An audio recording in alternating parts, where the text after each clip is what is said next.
La stérilisation chez les chiennes présente plusieurs intérêts. Le premier intérêt va être d'avoir une chienne qui n'a plus de perte sanguine 1 à 2 fois par an en fonction des cycles des chaleurs chez cette chienne. Secondairement, on a beaucoup de chiennes qui, après 4, 5, 6 ans, quand elles ont eu plusieurs cycles de chaleur, vont avoir des problèmes gynécologiques. Ces problèmes gynécologiques peuvent être de l'ordre d'infections de l'utérus, c'est ce qu'on appelle des pyomètres. Des infections de l'utérus, souvent ce sont des interventions qui sont en urgence, on est obligé de faire des ovario-hystérectomies. L'utérus se remplit de bactéries et on est obligé d'enlever complètement l'appareil génital, ou de se dégager des problèmes de grossesse nerveuse. Ce sont ces chiennes qui, en général, 3 semaines après les chaleurs, développent une montée de lait. La chienne va avoir l'impression d'avoir eu une portée parce que ses ovaires vont continuer à sécréter de la progestérone et à chaque période de chaleur, elle fera une montée de lait. Cependant, il faut faire attention, il y a des chiennes qu'il ne faut surtout pas stériliser avant les premières chaleurs. Ce sont des chiennes qui vont présenter des signes de vaginite,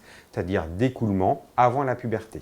Auquel cas, il faudra qu'il y ait une imprégnation par la progestérone et les œstrogènes pour arrêter cette vaginite. Et on conseille toujours, nous, en tant que vétérinaires, de surveiller la prise de poids qui peut être liée à la stérilisation et de passer la chienne après l'ovariectomie ou l'ovario-hystérectomie à un aliment allégé ou spécifique pour les animaux stérilisés.